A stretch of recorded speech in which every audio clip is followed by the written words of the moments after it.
Hello, I'm Bill Monroe, and welcome to episode 91 of 2-Minute Talk Tips. This week's tip comes to us from special guest Phillip Andrew. Get a notebook or a journal, pen and paper, and I want you to sit down and I want you to think about who is your message for. I want you to think about who do you want to reach? Who is your message meant for? And I'm not just talking about their what their career is. I want you to go in. What do they care about? What do they look like? What type of clothing do they wear? I want you to be able to visualize that person, give all the attributes, get really down in the weeds about who is now there's going to be more people you can reach, but who is the number one person you want to reach? And you describe them. You know everything about them. Name them. You can name them if you want, because here's what you need to happen.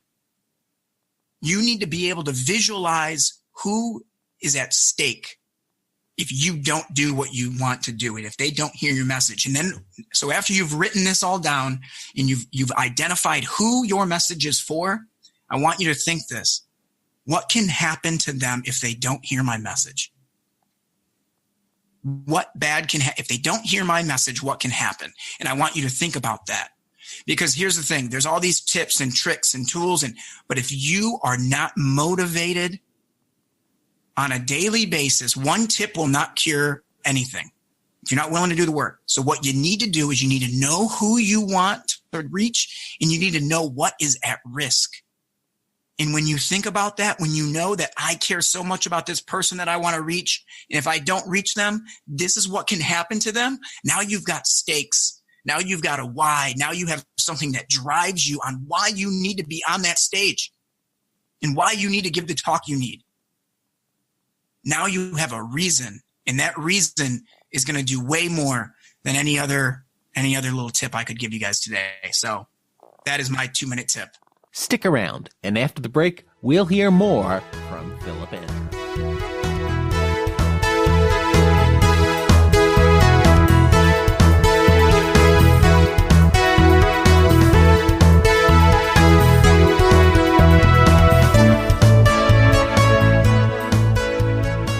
Welcome back. Phillip Andrew is another speaker that I met through Facebook. He is also a TV producer with a special interest in the youth market, and he is a delight to talk to. I wanted to go even deeper into a whole bunch of areas that we touched on, but this would probably have been a 5-hour episode. And as much fun as that would have been for me to record, it probably would have been less fun for me to process in post. As it is, though, we covered a huge array of topics, as far-ranging as the impact of YouTube on speakers, the variety of kids that a speaker must address, and the value of coaching. Plus, did you ever wonder just what the heck a TV producer actually does? Phillip tells us in this episode. Overall, though, Phillip is just an engaging conversationalist who brings tremendous energy to everything that he does. Phillip Andrew is a speaker, author, media coach, Emmy-nominated TV producer, DJ, and more. Based in Los Angeles, he travels the country educating and encouraging high school and college students through his high-energy entertainment and unforgettable storytelling. He's passionate about educating, entertaining, and connecting with people in a way that encourages, empowers, and provokes insight. And his story comes from some really challenging beginnings. He began drinking at age 11 and lost his mother in high school. Today, he lives a life in recovery, speaking with kids about overcoming addiction, surviving the loss of a parent, and how learning to take ownership over his life became a catalyst for positive change that helped him create a life he is proud of today. Now, let's meet Phillip Andrew. So, Phillip, thank you so much for joining me here on 2-Minute Talk Tips this week. Hey, thank you so much for having me. It is I really appreciate it. Thank you. So I guess, first of all, when did you start speaking? So for myself, I've been, ever since I was a little kid, I've always been on stages and in front of people, starting out doing theater as a young kid. I'm always very grateful of my mother that, saw that as a young kid, the importance of being able to be comfortable in front of a crowd of people. So, I did a lot of theater. I did plays. When I was in high school, I got into, when I was 17 years old, I began DJing. and performing as a DJ and an MC. So it was everything from, doing, being on a microphone at weddings and school dances. It eventually led me to be working in, I've traveled around as an MC, and the joke is that I used to, like host hot body contests, at clubs when I was, 18, 19, 20 years old. So I've always, from a young age, have always been developing that skill of being comfortable in front of people, comfortable on the microphone. But it really has been a newer recent development where I have really started to hone in on, I speak a lot about, substance abuse and peer pressure and social media. And I speak a lot to high school kids and college kids about those things. And that is something that has been, even as recently in the last 18 months that I've really started to develop that specific message for that specific group of people. That's certainly a tough crowd to work with, but it sounds like if you've come from that DJ background, you've always been working with, or you started out really working with a crowd of younger folks, and being able to engage that crowd in that environment, that is not easy. Yeah, it's a, it's funny because I had somebody ask me one time, I also speak, just last night I was at I'm here in Los Angeles, and last night I spoke at Twin Towers Correctional Facility in downtown Los Angeles, a jail. And people will ask me, man, that's got to be really intimidating, like going into a jail and speaking with inmates. And I go, you haven't been in front of 750 kids in an auditorium yet. That's really where, because that's a moment, you never know where certain kids are at, what they're going through at home. And the tough thing is you might have, if you go to a sales conference, and and there's nothing wrong with that. If you speak at sales conferences, everyone is there being professional. Everyone is there to be professional, and they are there to hear a message. They understand. They've probably been to sales conferences before. They know what's going on. Their boss is there. Their boss is there, right? They know that there's a certain level of, professionalism that is going on. When I walk into a school, demographics change. You've got the kid that is, the kid that is in and out of detention sitting next to the kid that is on the honor roll. You've got kids that are, there's always these moments where you might strike a chord with someone, and that might make a kid cry, or it might make a kid feel so uncomfortable that he wants to make fun of the situation because it's a little too close to home, and he'll say something. And, so it's one of those things where one of the big things that has always helped me to remind myself of right before I go out on stage, it is not about me. It is not about me getting up there and having the kids like me and them thinking that I'm cool and them wanting to follow me on Instagram afterward. For me, it really is about, I'm there to deliver a message, and it is all about service to the kids. It is about them being able to hear my story, hear my message, and I'm there to serve them. And it is not about me people pleasing and trying to make sure that they like me. I'm there to entertain them. I'm there to deliver a powerful message, and it's all about them. And it has very little to do about me. And when I get in that mindset, then I know that I'm in the right spot. If I'm in a mindset where I'm trying to make those kids like me, I'm right back in high school with those kids. I'm right back in. And that didn't help then either. Yeah. I'm right back there. Oh my God, are they going to like me? Am I cool enough? Am I funny enough? Like, oh my God, if they don't laugh at that joke, like, oh, am I losing them? Oh, what do I need to do? If that is not me showing up powerfully to deliver a powerful message to the kids and serve them. So I always remind myself, I'm very ritualistic in right before I go on stage, I listen to the same song every time. And I sit in the hallway and I time it out so that song is ending as they're getting ready to do. And it just always puts me in the right mindset, to remind myself it's not about me. It's about the kids. It's about the message. And it's about service.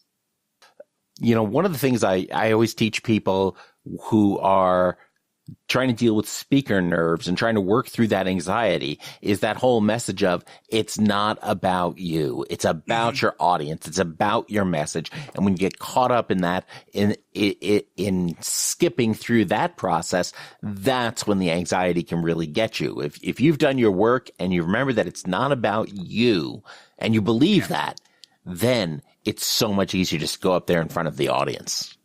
Definitely. I mean, it's perfect. And, I use it, I'm, like I mentioned, I'm here in Los Angeles and, I'm a speaker, but I'm also a media, I kind of do like media consulting and I'm a TV producer and, I'll talk with actors and we'll kind of help them with, and everyone deals with it. Actors have huge anxiety at times when they walk into that audition room. And there's a lot of times you can tell a lot of inexperienced actors they get very, very caught up in like, I got to get the lines right. Like they focus on the wrong. I had coffee yesterday with a guy with a writer who's, wrote a bunch of hits in, early 2000s. And we were talking and we were joking about the casting process. And he was talking about how, he said this and it was so cool. He goes, I'm a writer. I spend all this time writing this story. I create these characters. But you know what? I haven't met the characters yet. When I cast, I don't want an actor coming in. I want my character to walk in the room. I want to meet my character. And it was he was so passionate in talking about it. And it was really a cool thing.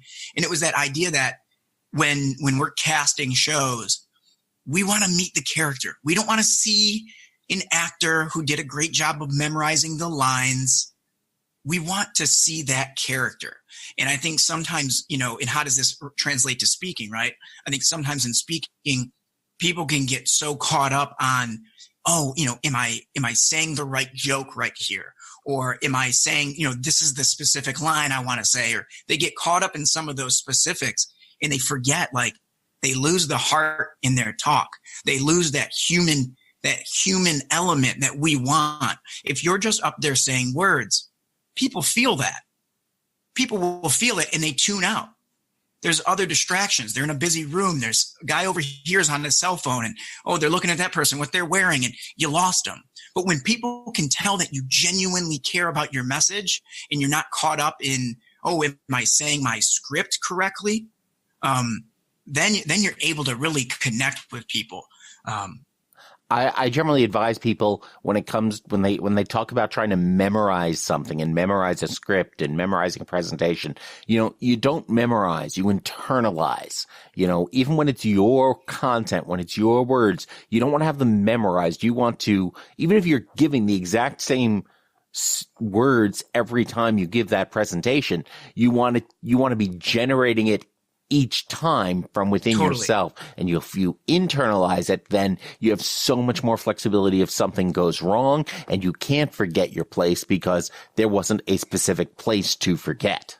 Yeah. You have to be able to flow. And we see it all the time. We see it with comedians, right? Like, a comedian will memorize their set.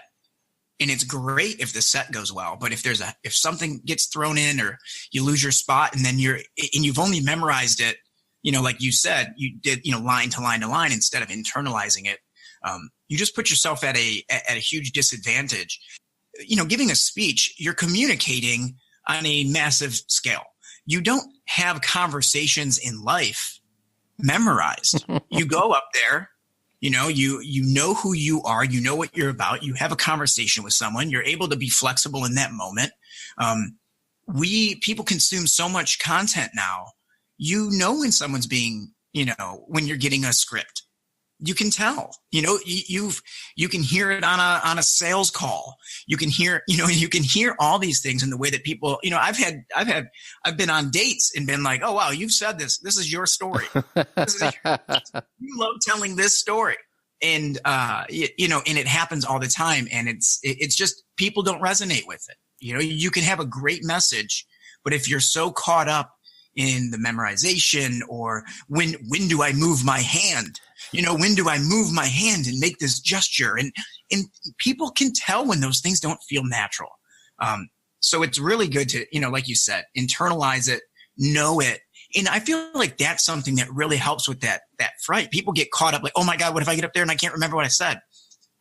If you know your message and you believe in your message and you know all the ins and outs about your message, if you can talk for 5 days on your message, you're going to be fine up there for an hour.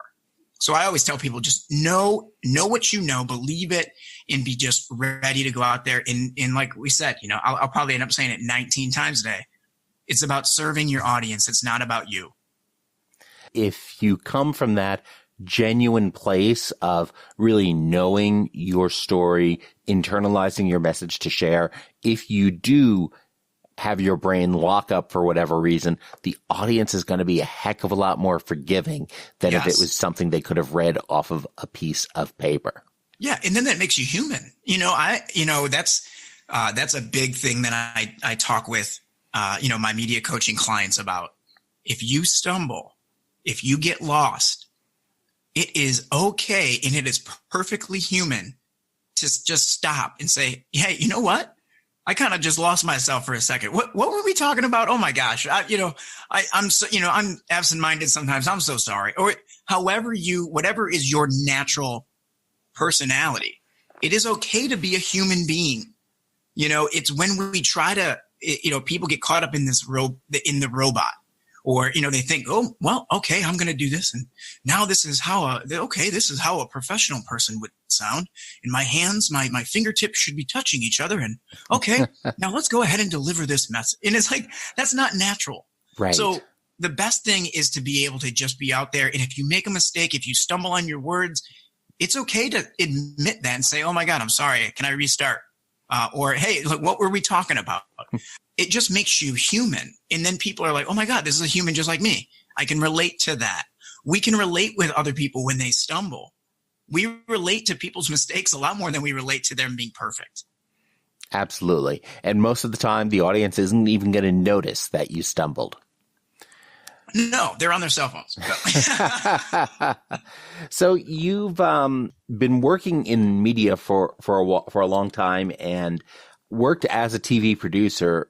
What is it that a TV producer does? The simple answer is, as a producer, it is your job to make sure that the show that was purchased, so, whatever Netflix agreed to when Netflix said, we like that idea, here's money to go make it happen.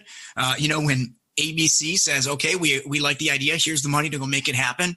As the producers, various different types of producers, your job is to make sure that you are delivering the product that the people that paid you money are expecting, as well as making sure that it is something that the audience is going to resonate with and want to continue to watch.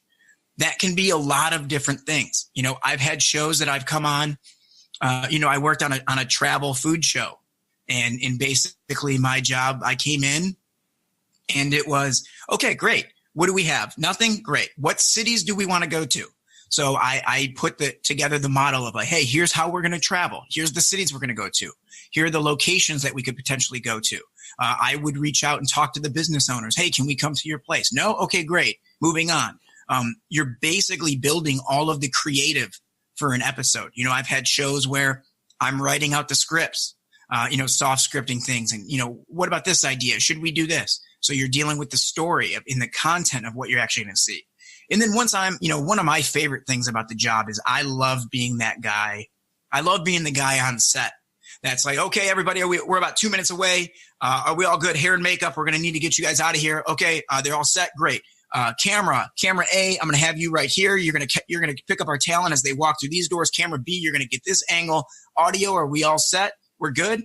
All right, everybody, here we go in 3, 2, and action. Like, oh man, like I love the directing aspect of being a producer when I have the opportunity to do that. So there's a lot of fun variety. I work freelance. We go from show to show to show. And for every time that I go, when I'm not working and I go, man, I should go get a 9-to-5 job. And I should, when I say that, and then I realize like, oh yeah, I, was able to take off a month last year and go and speak in, Michigan State and go and speak at these places. And I got this opportunity to travel and do whatever. And then I'm like, oh, that's why I have the flexibility. You set your things up differently when you decide to make that freelance lifestyle. But I really do. I love television. It's so fun. I love entertaining. And it's really been an amazing career opportunity and decision that I made. Oh, that is fantastic. And it really sounds like it then lets you sort of get into whatever area you really want to get into at that point. Everything from the more technical aspects to the more strategic aspects of shaping content, to working with talent, to working with other folks outside the industry who are going to have now their brush with fame. Oh, totally. And you also just I have had access to so many different types of worlds, like I've worked on crime shows where I've told stories of, criminal enterprises. And then I've gone and done, workplace documentaries, and then I'll do a music documentary. And then before I know it, I'm doing a show about baking, and then it's, I'll do a wedding thing. And then you go and you end up working with, detectives on another crime project. And it gives me access to all of these different worlds that I wouldn't have had access to had I, chosen one of those things. And, so you end up getting a very, very wide range of things. And for me, at my very core, I just, and this may sound cliche to say, but I genuinely love people. I'm not one of those, I hear people say like, a good dog will take a place of a human any day. No, I love people. I love people. I love all people. I love learning about people. I love talking with people. I love learning where they're coming from, how we're different, how we're the same. I just genuinely love people, telling people stories, communication with others. And so for me, it is a amazing career. Like anything, it comes with its shortcomings. But I think that's what we do, right? We have to find we find the things that we love and we latch onto it. And then we say, hey, am I willing to am I willing to deal with the not so cool aspects of this? Yes. Fantastic. And so TV is a great spot for me. And that's fantastic. And how has your work in that industry though really informed your work now as a speaker out on the road, whether you're talking to the kids or talking to a different audience? Oh, it has helped so much, even in the way that I will structure, obviously being in TV, in entertainment, digital content, you're always trying to stay on top of the new trends. What's happening? What are the new things that, the YouTubers are doing? That's a big thing for us, is especially for me talking with students, they're sitting at home, they're watching hours of YouTube. They're not watching ABC. They're not watching NBC. They're not watching those shows. They're watching YouTube. So that's who I'm, it's not about me going out there and delivering it, the exact way I want to. I have to meet my audience where they're at. So my audience watches 3-minute content. They watch 3 minutes that's 3 minutes, then a new 3 minute. Then, so I use, me as a TV producer, a lot of times, like my speeches, my long speeches that I do, my 45, 55-minute speeches, I structure them at times almost like a TV show where, I come in, it's the cold open. I got to hook them. I got to hook them real quick or they're gone. They got to be interested immediately. So I come in, and I'll do, hey, here's who I am. Here's a fun story. I get them hooked. And then I'll take a little commercial break and we'll go down this rabbit hole. And then boom, I'll bring it back to like, all right, now here, I'm going to give you the 6-minute story. And here's the story. And I'm trying to always make sure that they can visualize, and that's a big thing with storytelling, is adding those adjectives that sometimes when we're just telling a story in, one-on-one situations, we don't build this world. But for me, when I'm talking to, I have to build the world. I have to really make it so that they can picture it, because that's how they need to be stimulated in that way. So I have to constantly keep giving them new information or I'm going to lose them. So knowing that, being a TV producer, understanding entertainment, how do I want to structure my speech? Here's the thing. You can have, a lot of times, right? We have it where our most powerful message comes at the end a lot of times, right? Like that's where our big rally call, what we're building up to, it's there at the end. That's great. If you have no one with you at the end, what's the point? If you've lost them along that journey, then you're delivering a really powerful message, and the message that you're probably most passionate about, but you're delivering it to no one because you lost them. So for me, knowing where do kids, where do I lose them? How do I bring them back? What is, what are they watching? What type of things are they excited about? Am I gonna make a joke? Or you have to fast move with kids. Like I can't do, a lot of, you can get away if you have a corporate thing, and people may not like that I say this, but you might have a corporate message that you develop, and you can use that for a few years, and you can use some of the same jokes a few years.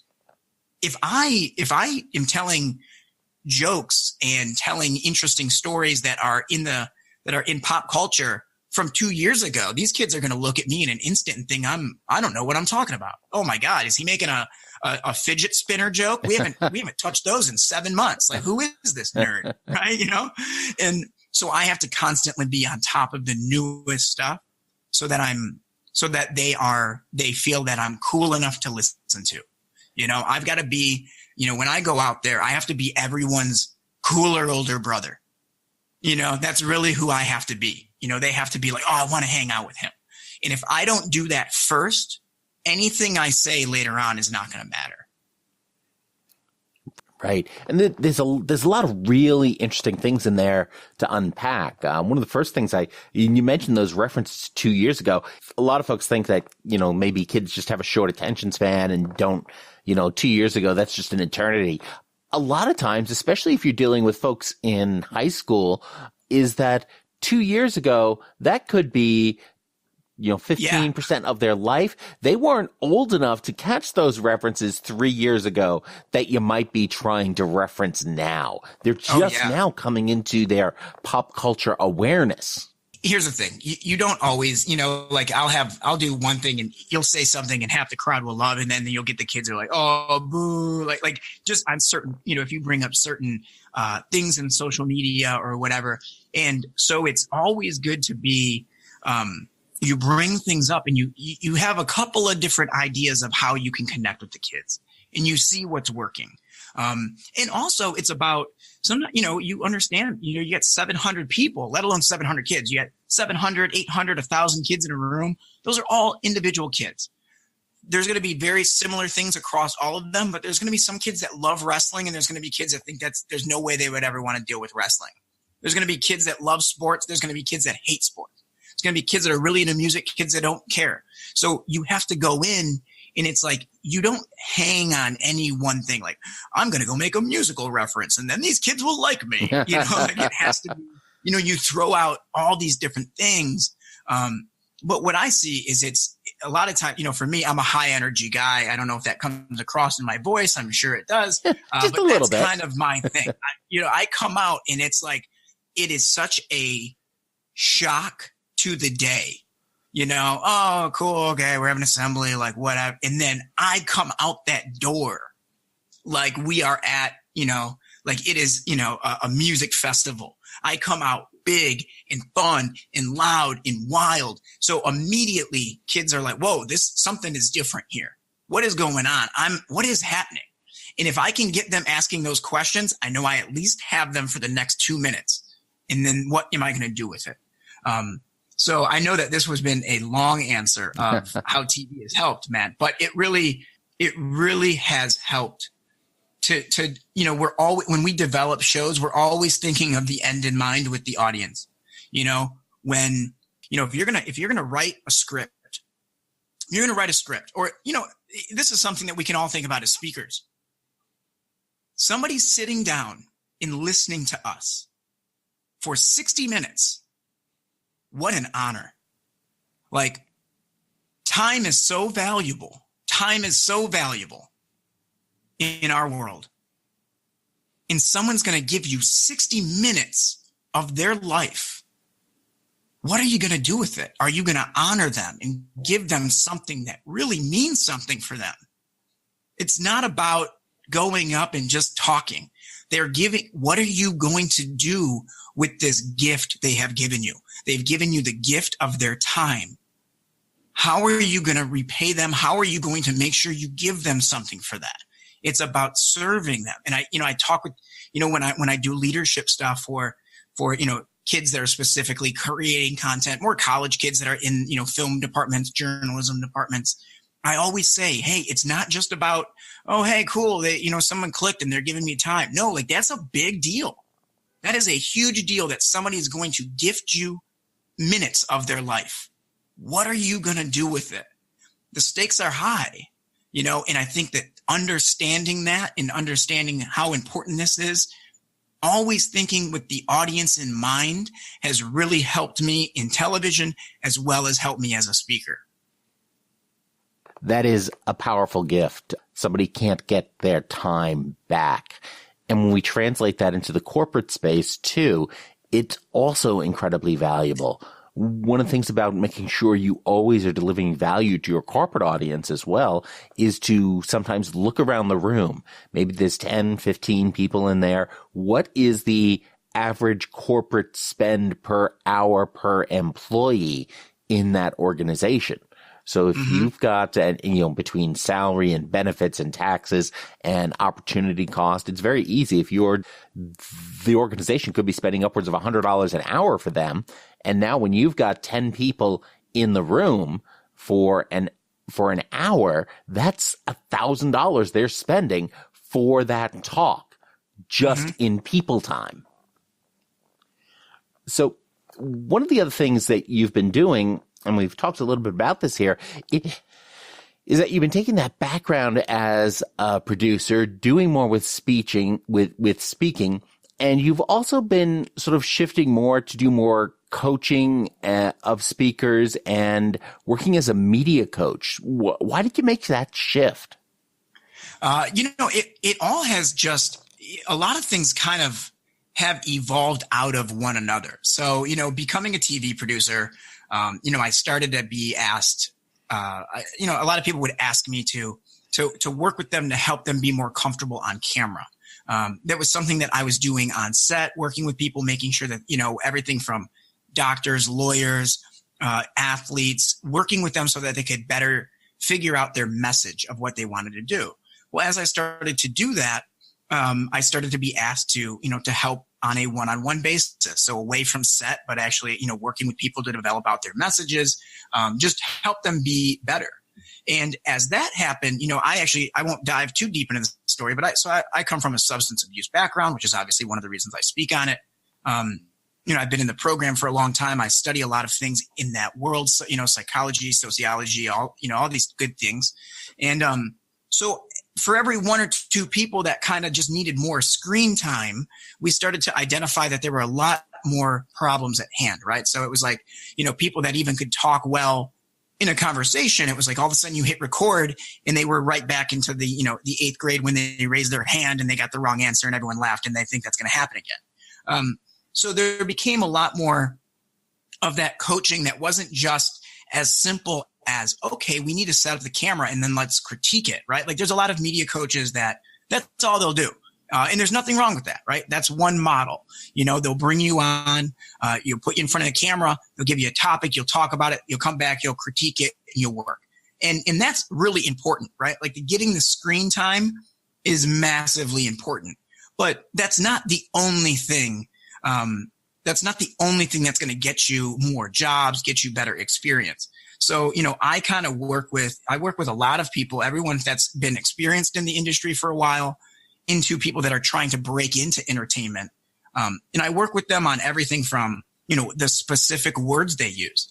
What words are they using? What are the most powerful words for their message? Their body language, their charisma. A lot of people forget about it. Are you likable? The people that make it on TV are likable people. There's something about, or they resonate with a certain audience. There is I work with people to develop their personal branding, finding what's their unique competitive advantage inside of the world they're trying to get into. So there's a lot of things that kind of just started to come out of this weird combination that I had of the decade in television, along with over a decade in, substance abuse and emotional things and coaching and figuring all that stuff out. And then it's one of those things that 10 years I couldn't have 10 years, I could not have sat down and planned out where I would be right now. And I think that's for a lot of us, right? Like if we look, what do they say? You can only connect the dots looking backwards, right? Not right. forwards. And, but I think that's been the really cool thing for me, is just to allow things to kind of naturally and organically grow, and just take one opportunity. And, so it's been a lot of fun, man. I will say, I have a lot of fun. I really do. I enjoy it. And I enjoy being able to work with people and help people. And, I think we all have messages, man. We all feel called. I think, that's who I really love to work with. I love to work with people that feel called to a bigger purpose, that they have a passion, they want to make an impact. Maybe they don't know exactly how or exactly how, what they're going to do. But I love having just clients that want to put in the work, and also, I have a lot of times, I'll work with people that have had some success in their careers and they've either hit stagnant or they're trying to figure things out. And, we've heard it. It's such a motivational speaker talk, right? That idea, but what got you here will not get you to the next place. Like what got you here won't get you there. So I work with a lot of people to try to figure out, hey, what are the obstacles? Let's build a strategy. Let's game plan. Let's push through. Let's get some results.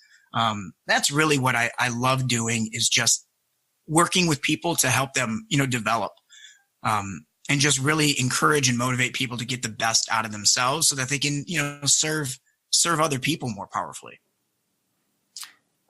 And what's really interesting too is that as people come from their own area of expertise and their own passion and their own unique background to start intersecting with these other worlds that they're going to encounter, whether that's going to be through social, whether that's going to be through the speaking world, whether that's going to be through a different realm in corporate, whether that's going to be through engaging with the press or engaging with reality TV, there's just a lot of things they don't know that they don't know. And so this can be a lot of value there. But how does somebody know they should hire a media coach? I mean, that's the tough thing, I got to somehow get in front of them, right? Because there is a lot of times, even I remember hearing it, and I'll say not even just media coaching, any coaching in general right now. It's tough. That is, I'm a Detroit kid. I'm from Detroit. I grew up with that mind. No one can tell me what to do. Who's going to tell me, like a life coach? Who's going to tell me how to live my life? I'm already living my life. Who are you to tell me how I should live my life? Right? Like I'm still that egotistical little kid that thinks I know everything. And the truth is, LeBron James has a coach. LeBron James' coach doesn't make the jump shots for him. He doesn't do the layups, the free throw line. Like LeBron still has to do the work. LeBron has to make sure he's eating right. He needs to make sure that he is working at, he's the one out there running the sprints. He's the one out there shooting 1,000 jump shots a day. He's still doing the work, but the coach is there to help keep accountable. The coach is there to maybe see things from a different perspective, be able to, see maybe an obstacle that he's not seeing. And I think that is, aside from just the straight up, hey, and to be honest and not sound egotistical, I've been in the industry a long time. I've been in television for 10 years. I still learn every day, but I have 10 years worth of a lot of great knowledge and information to share with someone who's just starting out, with someone who's getting in new. I come from a different perspective. So right there, you're just getting access to a lot of different information. One of the big problems that I see a lot of times out of people is we're trying to be all things to all people all the time. We want to be, and so I work with people and I'll see, and it's like, okay, well, there's no brand. You don't have a target. You don't have a mission. A lot of people are just like, they don't know where to start. And here's something that's really interesting. And I have a coach. I believe in coaching. Obviously, it would be weird if I said, hey, hire me as a coach, but I didn't have one myself. I really believe in coaching. But there are a lot of moments where people get in this, you're like, I don't know where to start. Okay. And then we look at, a lot of us have weird relationships with money, right? So it's like, we desperately don't want to get we don't want to get fooled. I don't want to get fooled by someone. I don't want to pay somebody money for something and then I get fooled and then I'm going to feel like an idiot. And so we avoid it. So we're like, I won't do it. I'll watch another YouTube video, a 2-minute video. I won't watch the hour-long video. I only want to see the 2-minute video. I don't have time because I care a lot, but I don't care enough to watch that. We do crazy things when we are in a position of where we don't feel confident in it. We second guess ourselves so much. We're unsure. And I see that is one of the things that as I'm talking with people that are considering coaching, those are some of the obstacles, the hangups that creep in. Do I believe in this? Not only, and I always tell people, I'm like, hey, if you don't believe in me, that's fine. Like, if you don't believe that I'm the right, like, I'm cool with that. Like, I can handle that. Like, I know who I am. I know what I offer. But if you don't believe that, that's fine. What I find with a lot of people is they are unsure if they will do the work. And that's really where it comes from. They're unsure if they are willing to put in the work to get better at it, because then it becomes real. When you actually get off the bench, you have the ability to get hit. You have the ability to make a mistake. You can't drop the ball while you're sitting on the bench. And that fear really keeps people back a lot. And I mean, that's anything. That's not just wanting to be a speaker. That's, being an entrepreneur. That's a lot of things. That fear just becomes massive. But yeah. And now this is where I say, hey, I got lost. I don't know what we're talking about anymore. No. One of the phrases I often find myself using during Q&A after a presentation is, did I answer the question? Mm-hmm. All the time, and I think that's fine. I mean, it happens. And sometimes I like it because sometimes I have to get creative when I answer questions with high school kids, because they'll ask me, hey, do you know John Cena? Like that. Like I'll do a really in-depth talk about, substance abuse and things. And they'll be like, hey, what kind of hair care products do you use? So it's always, with the kids, it's funny. I think that doing so much speaking with adolescents, with high school kids, and it has given me an ability to, I'm always looking for the coachable moment. I'm always looking like, how do I give something? How do I give some takeaway from this? And I'll have, one of the big things, I'll tell you what, and it's a little sad, but I don't think it's shocking. I get asked a lot, hey, what kind of a car do you drive? What net worth? Like, what's your net worth? How big is your house? Kids ask those questions because they're so caught up in those things being standards for judgment. And they don't know that. They don't know that that's what they're thinking. But it's what they're seeing all the time with social media. And so the cool thing is now when those questions come up, I always try to use that as, hey guys, we're asking the wrong questions. I'm glad that you asked a question, but here's a better question. How happy are you? How fulfilled do you feel? How excited are you for each day? These are questions that we can, and I try to drop those little hints. And hey, here's the thing. Sometimes things, even for me, when I'm talking to kids, they become too high concept. And I know for a lot of kids, they go over their head. But I always say, even if I am one time out of 15 that they need to hear a message about materialism, right? Like if I'm just one of 15 times that they need to hear that message before something clicks, I'm doing my part by being one out of the 15. And so I've had that happen a lot, where kids will reach out to me 6 months after a talk and be like, hey man, you came to my school and I don't think I really understood what you were talking about. And then something happened and, oh my God, thank you for coming and speaking to us. And it's like, it's moments when that happens where I'm like, that's why we're here. JFK said it, right? Like the only reason to give a speech is to change the world. And it's like when we go in and we approach speaking that way, when we approach communication with the ability to serve other people powerfully, I think it just sets us up for success in a very powerful way. We need more mentors, and I'll say this if you're someone, and thank you for still listening. If you're still here with us and you didn't leave after the 2 minutes, appreciate you. But if you're listening and you're on the fence about maybe speaking, look, we need more mentors. We need more people that are willing to do the work and less people complaining about how things are. And this is something I've learned with these kids. They need leadership.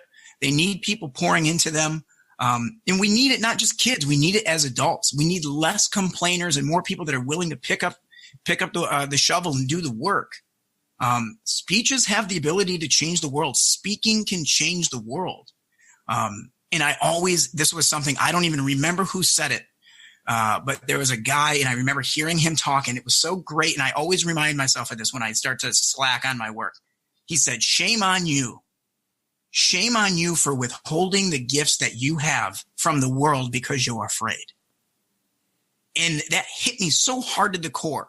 And I was like, man, that is powerful. Shame on me. Shame on Phillip Andrew for not being willing to put in the work and withhold the gifts that I have because I'm afraid. And when I think of that, I'm jacked right now, dude. I'm like, I get jacked to just because there's real stakes, there's real people out there to help. I don't know. I'm glad that I get this excited because I care about it so much. It's not worth doing if you're not getting excited. Totally. So you're speaking with all these kids and encountering them, and obviously there are a lot, for millennia people have been talking about how we're in trouble with these kids today, and I've generally felt that those sorts of things are just nonsense. But as you start looking towards a future where this post-millennial generation is sort of running the world and making all those key decisions for everybody else, I mean, how do you feel about that future? Now, I will say this generation does have a very unique set of challenges. Social media, the internet is such a game changer. And I'm not saying anything that nobody listening is not aware of. Like, there are new challenges. But what I will say is, I won't make this really dark, but there's this thing where a lot of times there's the messaging of letting kids know, like, hey, like, speak up. Like, I want you to speak up. Like, whatever you're going through, if you're sad, you're depressed, you're lonely, whatever it is, speak up. But there's also a responsibility that we have to understand with kids and with these generations that, like, you can't just say that to a kid. You don't just say to anyone, to a friend. You will not, if you go to a friend, you go, hey man, if you're having a tough time, bro, you can talk to me. We say that all the time, and we think we're doing nice things. It's nice that we're saying that. But the more powerful thing is, hey, I'm not going to ask you to be vulnerable if you need to. I'm going to be vulnerable now. I'm going to do it first. As adults, as leaders, if we want other people to open up, if we want other people to hear the message, we have to be willing to do it first. If you want a kid to talk about his struggles, you don't tell him, hey, bro, it's okay. You can talk about your struggles. You go, hey, let me tell you about what I experienced. Let me be vulnerable first. Let me be authentic first. Let me pave the way. They are learning. Kids are learning. They need to see, not just being told, but they need to see the example. And I think that's why I say we need more mentors. There's a lot of people, that line of that idea of, how do we feel for the future? These kids in the future, right? Anyone can say that, and people do say that, and they will say it long after we're gone. That's going to continue. We each have a personal responsibility to say, who do we want to be? Do we want to be the complainer? Do we want to be the person that finds the problems? Do we want to be the one that feels like it's a doomsday scenario? Or are we the leaders who are going to say, you know what? I'm going to step up.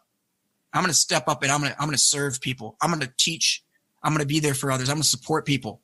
And that's a decision we all have to make. We need more mentors, less complainers, flat out. And so I think, politically, look, I'm not a political guy.